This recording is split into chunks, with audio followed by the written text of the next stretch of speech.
Hey everyone, I'm Ari here with Rachel and we're your hosts for the Merry Writer podcast. This week we're on episode 185 and we're asking, how do you avoid head hopping? Before we dive into the topic, don't forget to subscribe to the podcast wherever you're listening if you haven't already. And if you enjoy the show, please share it with friends and feel free to write a review. Okay, so I always start with this. Let's start with explaining what head hopping actually means. So head hopping is when within a scene, the point of view shifts from one character to another. Now, since most point of views in books are first person or third person point of view limited, and that is where you stay in a single person's head for that chapter or scene, as opposed to third person omniscient, and that is where there's like a narrator that's telling the story from above, if you will. They are not part of the events that are occurring.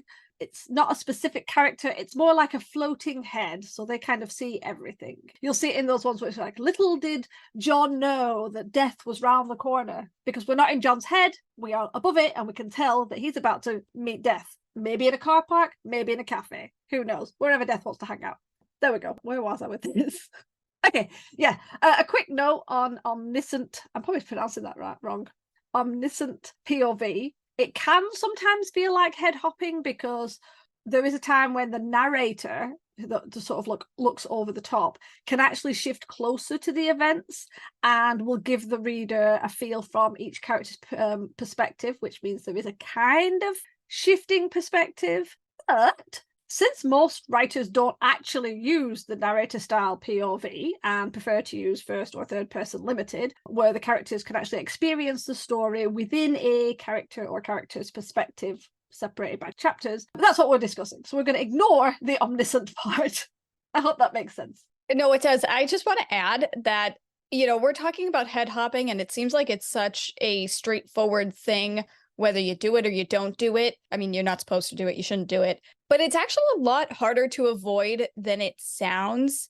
When I first started writing, I head hopped all the time, and you don't even realize you're doing it. Because in your mind, you're telling yourself the story. You know all the pieces to the puzzle. You know where everybody is. You know what they're all doing. You know what they're all thinking. So when you're writing it down, you kind of forget that the readers aren't supposed to know something, or the character isn't supposed to know something. But because you know it and you're just in the groove with typing away, you just end up head hopping. And this is something I learned through my writers group when I was part of that a few years ago. I say a few years ago, that was like 8 years ago. Wow. Oh, wow. Okay, that just blew my mind for a second. Where was I going with this? I remember in my writers group a few years ago when I head hopped in one of my short stories, and everybody in the group mentioned it, and they pointed out which head I was supposed to be in. And then whenever I was in somebody else's head, they were like, don't do this, don't write this, we're not supposed to be here, get out, Mayday. And I remember they explained it, the host of my writers group, he explained it like having a camera. So if you're filming a movie, for example, if you're writing in first person, the main character or the first person POV character is holding the camera and they're looking through the lens themselves. If you're writing in third person limited, I think the camera is supposed to be like on their shoulder or on top of their head or something like that. If it's third person, omniscient, you guys know what I'm talking about. The camera is supposed to be like on a drone, and it's like up in the air, and it's just like circling and getting everything.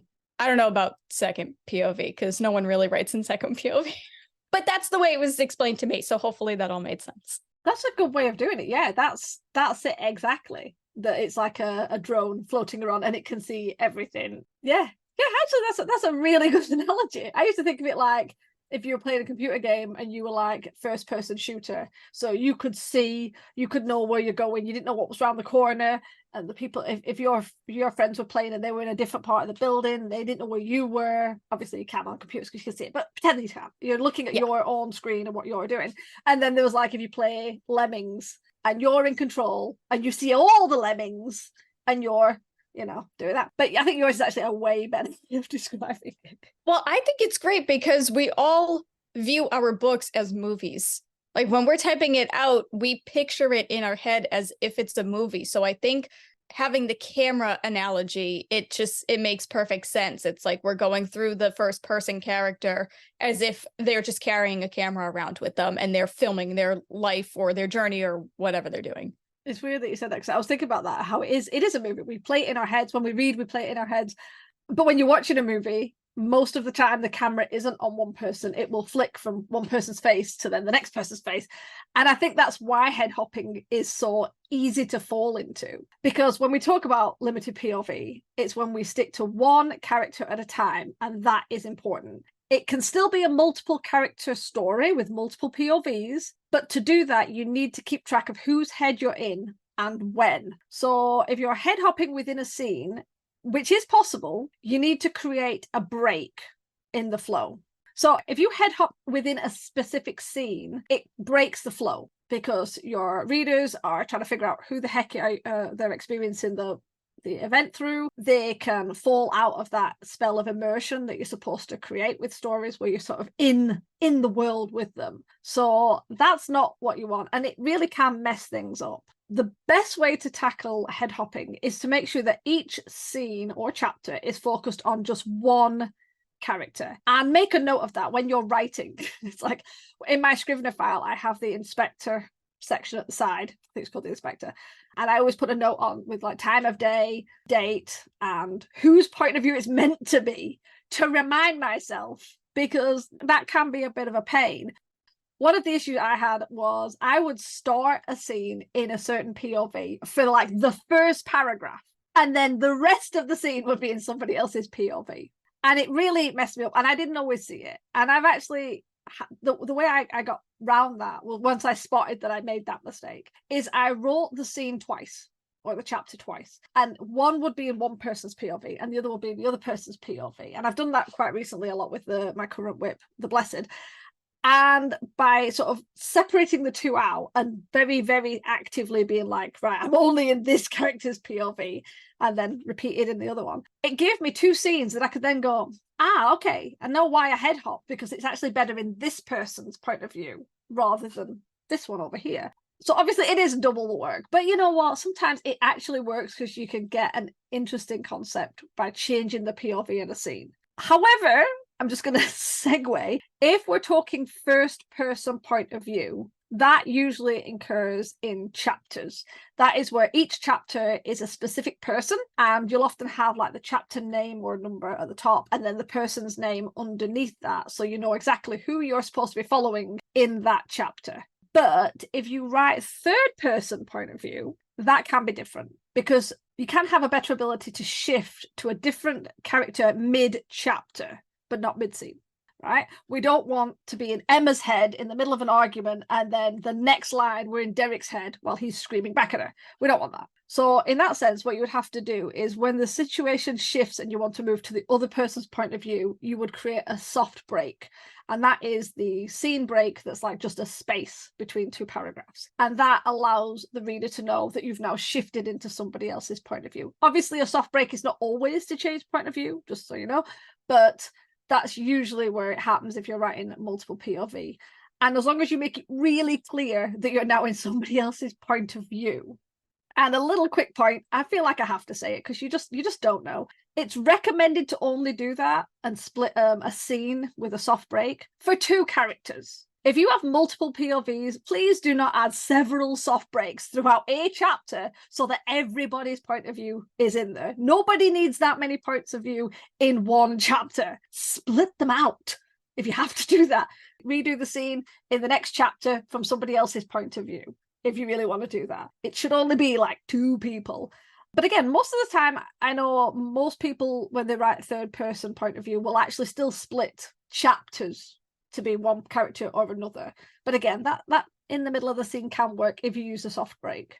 And that's how you stop the head hopping without the kind of jerking the reader out of where they are in the story. I really agree with that. I think it's difficult to follow multiple POVs for me personally. I mean, it's obviously a great thing to do. And if you can write it, if you can comprehend it when you read it, great. But if you're not head hopping, geez, if you're swapping between POVs, like within the same chapter, that's a little jarring for me. I prefer it to be each chapter. And I just read a book where the chapters sort of alternate between 3 different POV characters, and they're all third person limited between those 3.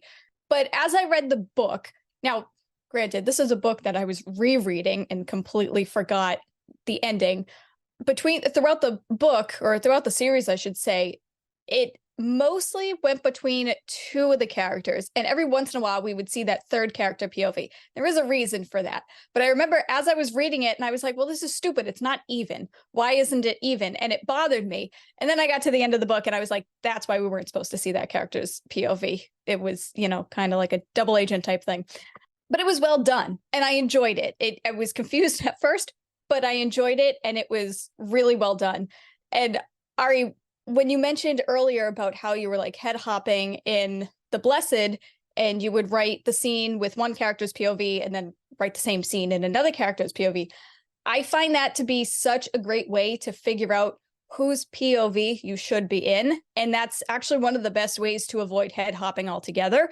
And it's to play around with the characters and their perspectives and just figure out which character is best suited to tell the story. Because way back when I was part of the writers group and they pointed out the head hopping to me and they explained the camera, I decided I'm just going to write in first person POV from now on, because I thought that would be the easiest for me to, keep track of. I just needed to worry about the one character and that was it. Well, I chose the wrong character to be first person point of view. And I wrote a couple of drafts that way. It sucked. So I ended up switching to a different character, still first person point of view, because I thought that was the best course of action. And I've learned that I really don't like first person point of view. I don't like writing it. I don't like reading it. I don't know why. I am a third person limited type of person. I don't really care for the other POVs in terms of writing or reading. So it absolutely is a lot of work, and it definitely is a pain in the butt to try to figure out, but it is the best way to figure out, like, to stop yourself from head hopping, get all the different perspectives and point of views, and then choose the best one for you to write, and also the best one that's suited to tell the readers the story. I agree with that. I am a multiple character writer, and I do have multiple POVs in my story. And I'm not talking just like, 2 main characters. I'm talking some of my side characters have POVs to scenes in my story. And I specifically do that because I'm writing a trilogy and I need to sort of bring them in because they're going to get bigger in the next book. So you need to start connecting with them early. And that kind of brings me back to another point where it's like, you need to know how important the character is as to why they should have a POV. Sometimes it can just add flavor. And I know there's people out there where you shouldn't do that. You shouldn't bring in another character to have flavor. Well, screw it. Every now and then it works. But if you are putting a POV in, try and have a good reason. Again, if you want to add some flavor, that's fine. But that shouldn't be every single extra POV should not just be for flavor to the story. It should have a reason, whether it's to connect you to a reader, to connect you to a character that's coming in later, to find out something that you didn't know, to sort of even hide something that you didn't know by not showing the other person's point of view, sort of keep it a private and keep it a secret. There's different ways, but yeah, you should have an idea of why you are throwing an extra POV in. We're not even talking about POVs, we're talking about head hopping, which is also POVs. Give me a minute, I've already lost what I'm doing. But I digress. I'm going to go back to my notes as soon as I remember where I am. Right. I have to say, head hopping is one of my number 1 pet peeves when reading. And yet I suffer from head hopping really easily. And, I've been writing for years and years, and I still don't notice when I'm doing it. And I usually only notice it during the edit. Sometimes I'll catch it if I do a quick read through before I start the next scene, but most of the time I don't spot it until I'm doing a full-on edit, or somebody else points it out and goes, whose head are we supposed to be in? Because that doesn't make sense. So it really is easy to fuck up, right? And get it wrong. This is not like, oh, only newbie writers do it. It's like, no, we all do it. It doesn't matter how long you've been writing. We all have those moments of slipping it in, which is why, where am I? Wait a minute. What was I going to say? That's it. Which is why you should have an editing checklist, and you should include head hopping POV in that checklist. And All that means is that you purposefully read the scenes with POV in mind. And then you look for telltale signs that you have shifted POV where you shouldn't have. Sometimes I will notice that when I'm writing. And if I do, I literally just highlight it in yellow and put the letters POV in capitals next to it and keep going. Because if I'm in a really good, like, mega writing mode, I'm not going to stop to fix the POV. But I'm going to make a note of it with a highlighter because I will forget later. And I'll miss it, and I could miss it the next. So it's like, no, just highlight it so I'm aware. I just want to interject real quick. I think that's an excellent idea when you're writing and you switch over the POV when you're not supposed to and you head hop and all that fun stuff. Definitely highlight it, utilize that rainbow editing. And I do agree, have that as a checklist. Have that as a checklist box on your editing list. I do want to say, though, I think if you are going to head hop, if you're going to allow yourself to head hop, I should say that. If you're going to allow yourself to head hop, do it in the first draft, because the first draft is you telling yourself the story. And I think that is the ideal time to head hop and to play around with the different POVs. And yes, absolutely highlight areas that don't seem to work. So that way, when you go and you edit that first draft, you can see whose POV seems to work the best. And as you read through it, you can kind of garner which one you comprehend most, I guess. Also, it's like you're not always sure. Like we've both said, like, write extra POVs, see which one works. And sometimes, I'll be honest, I have written 2 scenes with POVs, and I'm still torn between which one to choose, because it's like I like both characters. I like their take on the situation. In that case, ask your alpha readers, your beta readers, your critique partners. To be fair, when they're looking, ask them to keep an eye on head hopping anyway, because that's a really good one, because they might catch it, they might not. Asking them outright, saying, like, could you keep an eye on any head hopping issues, is great. And if they're willing, please don't send them extra work unless you've checked with them first. If they're willing, ask them to if you can send them like double scenes to see which POV works better for them, and then you can get like a garner results from people. Do not write your book twice with 2 full separate POVs and send it to a beta. That's too much. That is asking too much. You can do that. Write your book twice, put it in one person's point of view, put it in another person's point of view. I mean, hell, there are companion books that are like that, where the first book is literally just in one person's point of view, and then the second book is the story retold in another person's point of view, and they sell well. So it's not even like if you wrote both, you could even publish both as companion books. However, don't over ask things of your beta readers by assuming that you can send them 2 full length stories of the same story with 2 POVs and expecting them to give you their preference. That is wrong, because it's too much. If they're willing, fine, but you've got to be careful that you don't ask too much of a beta reader or a critique partner, and they might just be those nice kinds of people who feel uncomfortable pushing back and saying no, and then end up taking on too much work. So yeah, don't do that. That's me. Okay, so with that, just taking the whole episode as is, head hopping is bad. Try not to do it. There are ways to avoid it, and it's mainly keeping your damn eyes open when you're editing and making sure you haven't done it. It's not always something we think to look for. We're all quick to look for spelling errors and grammar errors and formatting errors and inconsistencies, but head hopping is one that will definitely pull your reader from the world, just like grammar errors and repetitive words can pull the reader out. Head hopping is a big one, so definitely make sure that you take the time to check for it. Don't worry about it while you're writing. Do it when you're editing, unless as you're writing you're reading through and you catch it. But yeah, it is a big one, and I have to admit, I will knock stars off in a review for head hopping because I hate it so much. So you have been warned, people. Okay. I forget what I was going to say. Nope, I lost it. That's it. Okay. Right, with that said, let's turn it over to you guys. Have you been guilty of head hopping? Let us know your answers in the comments so we can chat about it. Remember, we release new episodes every Wednesday. Next week, we ask, how do you find your writer's voice? To ensure you don't miss it, hit the subscribe button on your way out. As always, thanks for listening to the Merry Writer Podcast, and we'll see you next week.